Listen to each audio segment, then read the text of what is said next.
ಮುಖ್ಯಮಂತ್ರಿಗಳ ಬಜೆಟ್ ಮೇಲಿನ ಚರ್ಚೆಗೆ ಉತ್ತರದ ಸಂದರ್ಭದಲ್ಲಿ ವಿಧಾನಸಭೆಯಲ್ಲಿ ಗೊಂದಲ, ಗದ್ದಲ, ಕೋಲಾಹಲ ನಡೆದು ಹೋಗಿದೆ.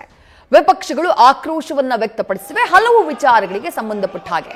ಮೊದಲನೇದಾಗಿ ಪ್ರಮುಖವಾಗಿ ಚರ್ಚೆಯಾಗಿದ್ದು ಹನಿ ಟ್ರ್ಯಾಪ್ಗೆ ಸಂಬಂಧಪಟ್ಟ ಹಾಗೆ ಸರ್ಕಾರ ಸೂಕ್ತವಾದಂತಹ ತನಿಖೆಗೆ ಆಗ್ರಹ ಮಾಡಬೇಕು ಅನ್ನುವಂತಹ ಕಾರಣಕ್ಕಾಗಿ ಮುಖ್ಯಮಂತ್ರಿಗಳು ಆರಂಭದಲ್ಲೇ ಉತ್ತರ ಕೊಟ್ಟರು.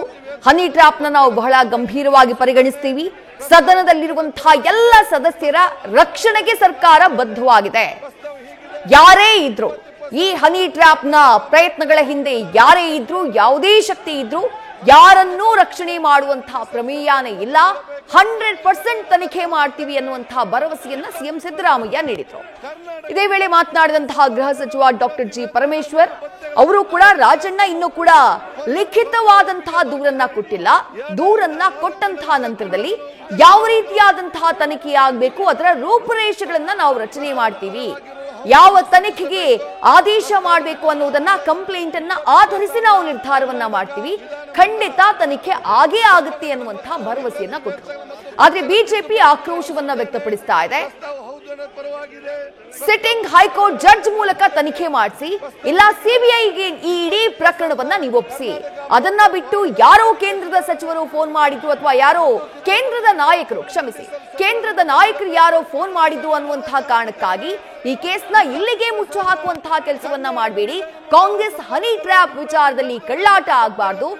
ಈಗ ಇದು ನಿಮ್ಮ ವಿಚಾರ ಅಲ್ವಾ, ಅಥವಾ ನಿಮಗೆ ಸಂಬಂಧಪಟ್ಟಂತಹ ವಿಚಾರ ಅಲ್ಲ, ಈಗ ಅದು ಸದನಕ್ಕೆ ಸಂಬಂಧಪಟ್ಟಂತಹ ವಿಚಾರ ಅನ್ನುವಂತಹ ಆಗ್ರಹ ಬಿಜೆಪಿಯದ್ದು.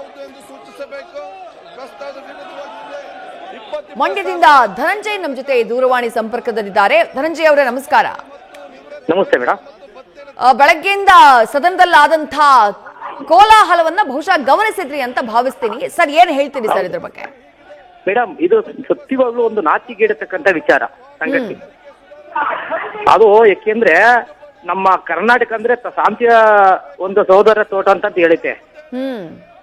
ಆದ್ರೆ ಈ ರೀತಿ ನಮ್ಮನ್ನ ಆಳತಕ್ಕಂತ ನಾಯಕರು ಅಥವಾ ನಮ್ಮಿಂದ ಆಯ್ಕೆಯಾಗಿರ್ತಕ್ಕಂಥ ನಾಯಕರು ಕುರ್ಚಿಗೆ ಹೋಗ್ತಾರೆ, ಇಂಥ ನಚ್ಚೆಗಡೆ ಕೆಲಸ ಮಾಡ್ತಾರೆ ಅಂತಂದ್ರೆ ಯಾವ ರೀತಿ ನಾವು ಯಾರನ್ನ ನಂಬಿ ನಾವು ನಮ್ಮ ಆಳುವಂತ ಒಂದು ಅಧಿಕಾರವನ್ನು ಕೊಡ್ಬೇಕು ಅವ್ರಿಗೆ? ಅಂದ್ರೆ ಹನಿ ಟ್ರ್ಯಾಪ್ ಯತ್ನ ಕುರ್ಚಿಗೋಸ್ಕರ ನಡೆದಿದೆ ಅಂತ ನಿಮ್ಗೆ ಅನ್ಸುತ್ತಾ? ಮೇಡಮ್, ದುಡ್ಡು ಅನ್ನೋದ್ಕಿಂತ ಅಧಿಕಾರದ ದಾಹಗಳು, ಕುರ್ಚಿಯ ದಾಹ ಇದೆಯಲ್ಲ, ಆ ಒಂದು ಕುರ್ಚಿಯ ದಾಹ ಇದೆಯಲ್ಲ, ಆ ದಾಹಕ್ಕೋಸ್ಕರ ಏನ್ ಬೇಕಾದ್ರೂ ಮಾಡ್ತಾರೆ ನಮ್ಮ ರಾಜಕಾರಣಿಗಳು ಅನ್ನತಕ್ಕಂತ ಇದೆ. ನಮ್ಮನ್ನ ಆಯ್ಕೆ ಮಾಡಿ ಕಳಿಸತಕ್ಕಂತ ಸ್ಥಳ ಅದು ದೇವರ ಕಲ್ಸ ಅಂತ, ದೇವರ ಗುಡಿ ಅಂತ ಕಳಿಸ್ತೀವಿ ನಾವು. ಅಂತ ಒಂದು ದೇವರ ಗುಡಿನಲ್ಲಿ ಇಂಥ ಲುಚ್ಚ ಕೆಲಸ ಮಾಡ್ತಾರಲ್ಲ, ನಾಚಿಗೇಡು. ಇಂಥವ್ರನ್ನ ನಮ್ಮ ಜನನಾಯಕರಾಗಿ ಪಾಲನೆ ಮಾಡ್ಬೇಕಾ, ಅಥವಾ ರಾಜ್ಯಪಾಲರಿಗೆ ಮಧ್ಯ ಒಂದು ಪ್ರವೇಶ ಮಾಡಿ ಇತರ್ತಿ ಆಗ್ಲೇಬೇಕು ಮೇಡಮ್?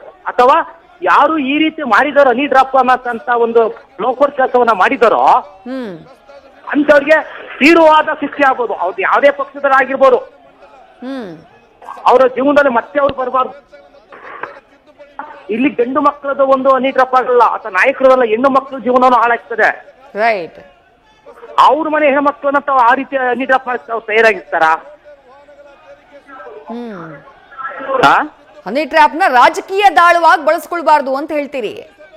ಇಲ್ಲ ಮೇಡಮ್, ಅದು ರಾಜಕೀಯ ಆಗಿರ್ಬೋದು, ಮತ್ತೊಂದಾಗ್ಬೋದು. ಇವತ್ತು ಸರ್ವಸಾಮಾನ್ಯರ ಮೇಲೂ ಆಗ್ತಾ ಇದೆ, ದೊಡ್ಡ ದೊಡ್ಡ ಬಿಲ್ಡರ್ಸ್ ಗಳ ಮೇಲೆ ಆಗ್ತಾ ಇದೆ, ಸಮಾಜ ಹೋರಾಟಗಾರ ಮೇಲೆ ಆಗ್ತಾ ಇದೆ.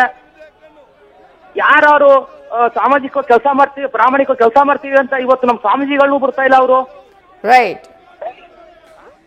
ಥ್ಯಾಂಕ್ ಯು ಧನಂಜಯ್, ನಿಮ್ಮ ಅಭಿಪ್ರಾಯ ವ್ಯಕ್ತಪಡಿಸಿದ್ದಕ್ಕೆ. ಬೆಂಗಳೂರಿನಿಂದ ಶ್ರೀನಿವಾಸ್ ನಮ್ಮ ಜೊತೆ ದೂರವಾಣಿ ಸಂಪರ್ಕದಲ್ಲಿದ್ದಾರೆ. ಶ್ರೀನಿವಾಸ್, ಏನ್ ಹೇಳ್ತೀನಿ ಇವತ್ತು ಬೆಳಗ್ಗಿನಿಂದ ಸದನದಲ್ಲಾದಂತಹ ಕೋಲಾಹಲ, ಗದ್ದಲಕ್ಕೆ ಸಂಬಂಧಪಟ್ಟ ಹಾಗೆ? ಅದನ್ನ ನೋಡ್ತಾ ಇದ್ದೀವಿ ಟಿವಿನಲ್ಲಿ. ನಾವು ಆಯ್ಕೆ ಮಾಡಿದಂತ ನಾಯಕರುಗಳು ಈ ತರ ಸದನದಲ್ಲಿ ಗಲಾಟೆ ಮಾಡ್ಕೊಂಡು ಕೂತ್ಕೊಂಡ್ರೆ ಬೇರೆ ಜನಗಳು ಏನ್ ಮಾಡ್ಬೇಕು? ಇವ್ರಿಗೇನ ಬುದ್ಧಿ ಐತಾ? ಇವರೇ ಹನಿ ಡ್ರಾಪ್ ಅನ್ಕೊಂಡು ಹಿಂಗ ಆಗ್ತಾ ಇದ್ರೆ ಮುಂದೆ ಜನಗಳಿಗೆ ಏನ್ ಆಗ್ಬೇಕು, ಅನುಕೂಲ ಆಗ್ಬೇಕು ಅದನ್ನ ನೋಡೋದ್ ಬಿಟ್ಟು ಸೀಟ್ಗೋಸ್ಕರ ಹಿಂಗೆ ಗುದ್ದಾಡ್ತಾರಲ್ಲ, ಸರಿಯಾಗಿದೆ ಇದು? ಒಬ್ಬ ರಾಜಕಾರಣಿ ಮೇಲೆ ಈ ತರ ಹನಿ ಡ್ರಾಪ್ ಬರ್ತಾ ಇದೆ ಅಂದ್ರೆ ಬೇಜಾರ ಜನಗಳ ಮೇಲೆ ಯಾವ ತರ ಬರ್ಬೋದು? ಇದನ್ನ ದಯವಿಟ್ಟು ಅವ್ರು ತನಿಖೆ ಮಾಡಿ ಯಾರು ಏನು ಅನ್ನೋದನ್ನ ತಿಳ್ಸಕ್ ಹೇಳಿ. ಇದ್ರ ಹಿಂದೆ ಯಾರಿದ್ದಾರೆ ಅನ್ನೋದು ಗೊತ್ತಾಗ್ಬೇಕು. ಇದನ್ನ ಅಲ್ಲಲ್ಲೇ ಮುಚ್ಚಾಕೋದು ಮಾಡದೆ ಅವರು ನ್ಯಾಯ ರೀತಿಯಲ್ಲಿ ತನಿಖೆ ಮಾಡಿ ಅದನ್ನ ಜನಗಳಿಗೆ ತಿಳಿಸಿದ್ರೆ ಬಾರಿ ಒಳ್ಳೇದು. ಇದು ಸಿಎಂ ಕುರ್ಚಿಗೋಸ್ಕರನೇ ನಡೆದಿರುವಂತಹ ಟ್ರ್ಯಾಪ್ ಅಂತ ಅನ್ಸುತ್ತಾ ತಮ್ಗೆ? ಹೌದೌದೌದೌದೌದು. ಒಬ್ಬರು ಸೀಟ್ ಕೂತ್ಕೊಳ್ಳೋಕೋಸ್ಕರ ಇನ್ನೊಬ್ಬರು ತುಳಿತಾ ಇದ್ದಾರೆ. ಅವ್ರಿಗೆ ಆಪೋಸಿಟ್ ಯಾರು ನಿಂತ್ಕೋಬಾರ್ದು, ಆ ರೀತಿ ಇದನ್ನ ಕಾರ್ಯಕ್ರಮಗಳನ್ನ ಮಾಡ್ಕೊತಾ ಇದ್ದಾರೆ ಇವರು. ಈಗ ನಾನ್ ಮಂತ್ರಿ ಅಂತ ಒದ್ದಾಡ್ತಾ ಇದ್ದಾರೆ.